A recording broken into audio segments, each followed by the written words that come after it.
The Hydra, also known as the Lernian Hydra, was part of a brood of ancient mythical monsters.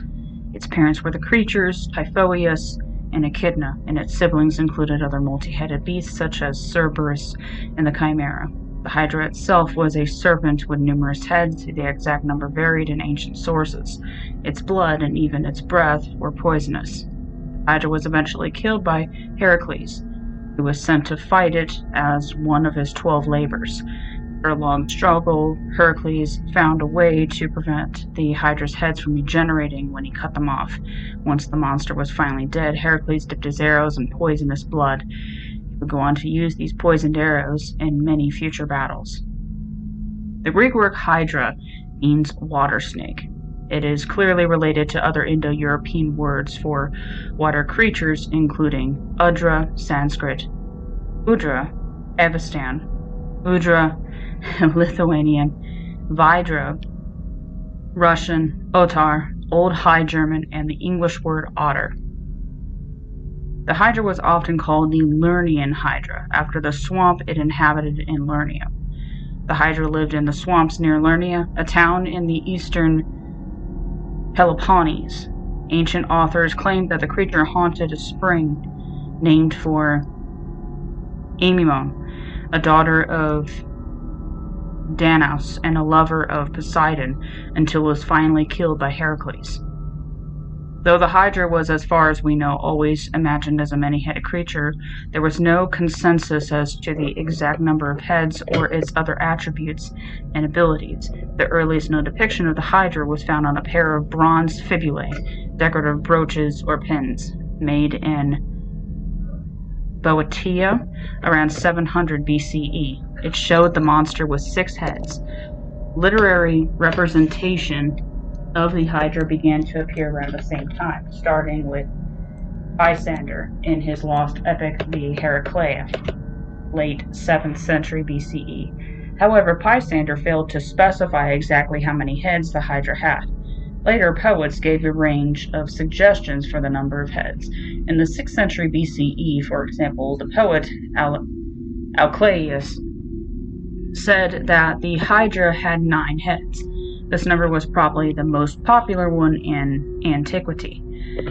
But other sources gave the Hydra as few as 3 heads or as many as 50 or 100. Another important attribute of the Hydra was its ability to regenerate its heads. This was likely not a part of the earliest versions of the myth, where the creature's many heads were sufficiently terrifying on their own. But by the 1st century BCE, it was commonly said that the Hydra regrew 2 or even 3 heads for every one that was cut off. Taking this ability into account, the Hydra could have started out with any number of heads and then increased them exponentially. Some sources claimed that one of the Hydra's heads was immortal, while the other 8, or however many they were mortal but could regenerate. The Hydra also exuded deadly poison. According to Hyginus, the creature was so poisonous that she killed men with her breath, and if anyone passed by when she was sleeping, he breathed her tracks and died in the greatest torment. The Hydra's poison was said to give the swamps and springs in which it lived a terrible smell. Even the smallest contact with the Hydra's blood could be fatal. Heracles used this to his advantage by dipping his arrows in the monster's blood after he had killed it. The appearance of the Hydra was even more scattered and inconsistent in the visual arts. On ancient vase paintings, for example, it was not unheard of for the Hydra to be represented with 7, 8, 10, or 11 heads, numbers otherwise unattested in the literary traditions. In some art from the imperial period, 32 BCE to 476 CE, the Hydra was shown with Gorgon features, such as the head or even the torso of a human female, but these depictions were a later development of the myth and relatively rare. Some ancient writers tried to come up with a rational explanation for the myth of the Hydra. Heraclitus, for example, suggested that the Hydra really only had 1 head, but was accompanied by its numerous brood. That is, the Hydra was really many snakes, rather than a single many-headed snake. The battle between the Hydra and Heracles was no accident. According to the 7th century BCE poet Hesiod, The terrible creature was raised by Hera for the express purpose of slaying Heracles, whom she hated as an illegitimate son of her husband Zeus. As part of Hera's scheme, Heracles was ordered to fight the Hydra during the second of his famous 12 labors, punishments for having accidentally killed his family. According to the most familiar version of the myth, Heracles found the Hydra in its swamp near Lerna and attacked it with the help of his nephew, Iolaus.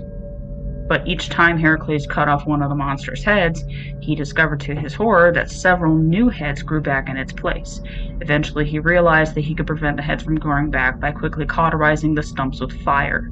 Thus, every time Heracles cut off a head, Iolaus scorched it with a torch so that it would not grow back. Apollodorus wrote that the Hydra's middle head was immortal. Thus, after Heracles cut it off, he buried it in the ground and covered it, still thrashing, with a large boulder. The ancient Greeks believed that that boulder could still be seen on the road to Lerna. In some traditions, Hera sent a giant crab to help the Hydra in its fight with Heracles. The crab bit Heracles, but this only enraged the hero, and he easily crushed it to death. Both the Hydra and the crab were transformed into constellations after their deaths. The Hydra became the constellation Hydra, while the crab became Cancer. After Heracles had killed the Hydra, he coated the tips of his arrows in its poisonous blood. These poisoned arrows accompanied Heracles in many of his subsequent battles. One of the victims of Heracles' poisoned arrows was the centaur Nessus.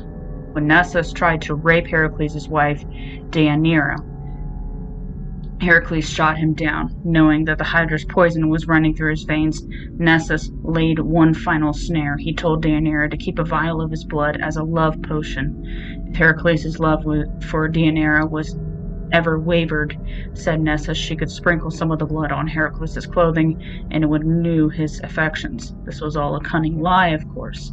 Nessus knew that the Hydra's poison within his blood would destroy anybody who touched it. Years later, Deianira followed Nessus' advice. She sprinkled his blood on one of Heracles' tunics, and the Hydra's poison burned him alive. This was the Hydra's ultimate revenge. In the end, the monster was able to defeat Heracles after all.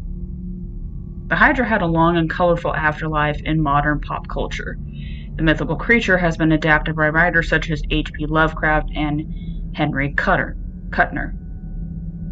A 2009 monster movie titled simply Hydra was also inspired by the many-headed serpent of Greek mythology. Moreover, the name Hydra was given to a villainous organization in the Marvel Comics and Marvel Cinematic Universe. The organization's name is evocative of its wide reach and numerous members, and its motto is an allusion to the mythical Hydra's power of regeneration. If a head is cut off, two more shall take its place.